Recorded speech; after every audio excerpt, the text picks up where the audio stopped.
আমি তো ফোকর ভাঙা টিকিট কেটে বসে আছি, তোমার মারায় যাই যাই করেও যেতে পারছি না। আমি শুধু তাই ভাবছি।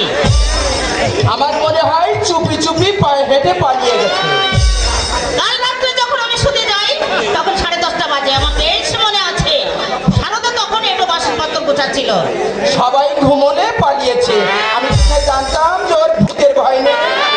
গোলাপি ছাড়া আর কি কি দিয়েছে?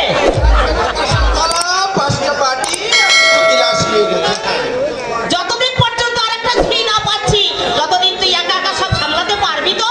পারবো মা। খুব সকালে উঠে বাসন কোসন মেজে ধুয়ে পরিষ্কার করতে হবে। করবো মা। ব্রেকফাস্টের পর ঘর দোর মুছতে হবে। মুছবো মা। তাড়াতাড়ি বাজার ছেড়ে আসতে হবে। আসবো মা, আসবো।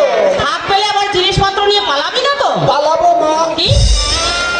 না না, পালাবো কেন? আমি তো সারদার মধ্যে চোর নই। তো কর্তাবাবু কি করছে? জামা কাপড় পরছি। আর দাদাবাবু? পেটের কাদা মকড়া করছে, দেখলে হাসতে হাসতে পেটে খিল ধরে যাবে।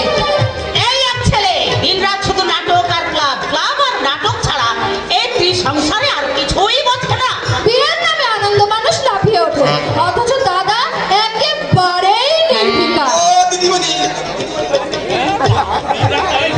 দাদা বাবুর বিয়ে কবে গো? কেন দাদা বাবুর বিয়ের কথা শুনে তোরা কি বিয়ে করতে ইচ্ছে করছে নাকি? এইবার দাদা বাবু জব্দ হবে। নাটক নাটক নাটক সব দিদিমণির ফাটকে বোনান্টি ডেকেছে পান্না বসানোটা বেশ ভালোই হয়েছে। বাবাকে বলো আর একটা বানিয়ে দেবে, বাপের আদুরে মেয়ে। আমি কি ইচ্ছে করে হারিয়েছি? তাছাড়া সারদা চুরি করে পালাবে, আমি তা কি করে জানবো? অসাবধানতার মাঝে ক্ষতি ও পেটে বসে থাকে।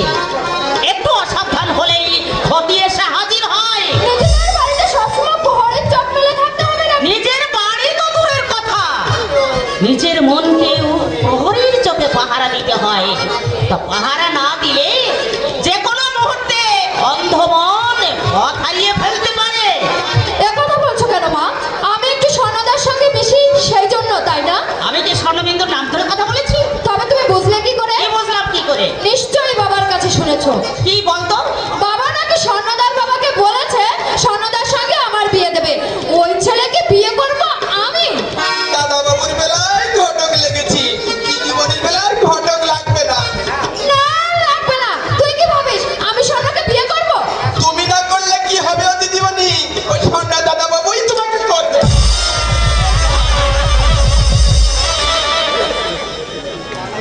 অভি, অভি আছিস অভি? এলেন বিশ্ববিখ্যাত নাট্যকার শিবেন সরকার। আরে গীতিকাটা বাদ দিছিস কেন? ও হ্যাঁ, তুমি তো পাড়া বিখ্যাত গীতিকারও বটে। ঠাট্টা করছিস? ঘটনা কম। দিন আসছে এই শিবেন সরকার তার সৃষ্টির গুরুত্ব মানের জন্য ডবল পুরস্কার পাবে। ফুলের মেলায় শোভিত হয়ে মানুষ যখন তাকে নিয়ে মিছিল করে চলে যাবে, তখন যদি তুই অটোগ্রাফ দিতে আসিস না, আমি তোকে বার্তাই দেবো না। তেমন কিছু সৃষ্টি করেছো নাকি সে শিবেন করিস দা? মানে আমার এই সমাজ নাটক এক অসাধারণ সৃষ্টি। সাসপেন্ড, তারপর টপ লেকচার বিষয়ে নায়ক যখন নায়িকাকে ডিভোর্সের কথা বলছে, আজ ডিভোর্সের কথা বলছো। আমার মান মর্যাদা সামাজিক প্রতিষ্ঠা এভাবে দু পায়ে বাড়ি দিতে তোমার বিবেকে এতটুকু বাঁধলো না? অথচ আমায় যখন তুমি বিয়ে করেছিলে, আমাকে সত্যি কি বলছিস দাদা? মুড নষ্ট করে দিস নে। ও হ্যাঁ, কি যেন বলছিলাম? আরে খাতা দেখতে পারো তুই বল, রিপোর্ট করছি। আমায় যখন তুমি বিয়ে করেছিলে, তখন আমার এই সব ছিল তোমার একান্ত কামনার বস্তু। অন্তত সেই অভিনয় তুমি আমার সঙ্গে করেছিলে।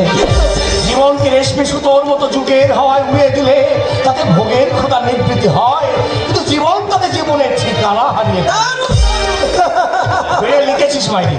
মা, বলাটা কেমন লাগলো? খুব ভালো।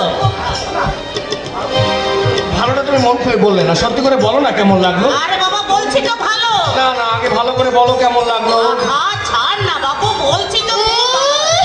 পুরো ছেলের কাণ্ড দেখো না। এক চারিতে কিন্তু দাঁত কামাটি উড়িয়ে দেবো। দেখেছো মা, দেখেছো? তোর বউয়ের সঙ্গে আমি যদি কথা বলি তবে আমার নবাব বয়স হলি নাই। আরে কাউকে বলতে হবে না, কাউকে বলতে হবে না, আমার বউয়ের সঙ্গে আমি একাই কথা বলি। আরে একবার কি মেয়েটাকে দেখে আয় না। একেবারে শুভদৃষ্টির সময় দেখবো মা। এই দাদা, কি হয়েছে? না দেখে বিয়ে করছি, হ্যাঁ তো? পরে কিন্তু পস্তাবি।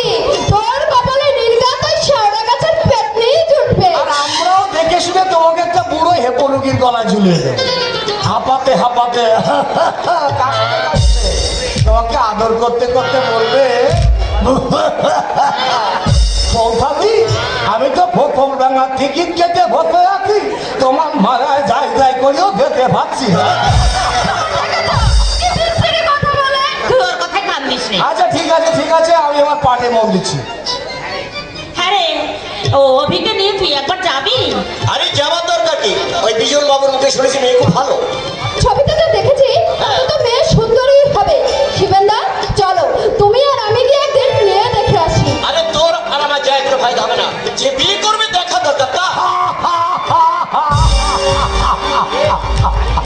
বিয়ে নারীকে নাগিনী চাপতে নারী যদি নাগিনী, তাহলে আমি আর মা তো তোর কাছে নাগিনী। খালি মুখ নষ্ট করে দিস। বেশ কায়দা করে নিয়েছিলাম, দিলি তো সব ভঙ্গ করে। ওটাও তো নাটকের সংলাপ। আরে হ্যাঁ রে, দেখ না শিল্পীরা সংলাপটা কি দারুণ লিখেছে। বিয়ে নারীকে নাগিনী চাপকে আগে নারীর গুণ নির্ণয়ের অভিজ্ঞতা অর্জন করো, তারপর বিয়ে করো। যৌন ক্ষুধার উদগ্র কামনায় যারা পুরুষকে ভালোবাসে তারাই নাগিনী। একটা আজেবাজে বিষয় নিয়ে তুই নাটক লিখেছিস আর গল্প পাসনি। সমাজে যা ঘটছে আমি সেই বাস্তব চিত্র তুলে ধরছি আমার এই সমাজ দর্পণ নাটকে। এখন তো সমাজে এই চিত্র বাস না। কি চিত্র? লক্ষ বছর পেরিয়ে এসে আমি তো রয়ে গেলাম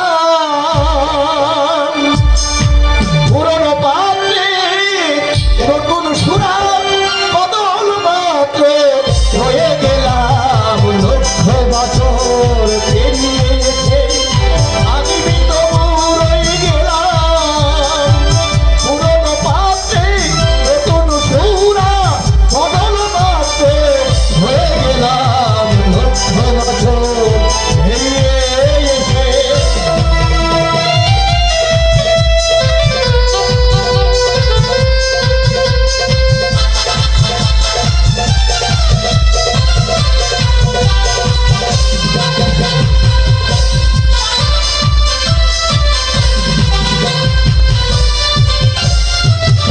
কামনার বহলি আজ হয় না, পাশব অত্যাচারে ঘর ভেঙে ঘর আজ বাঁধে নারী রূপের অহংকারে।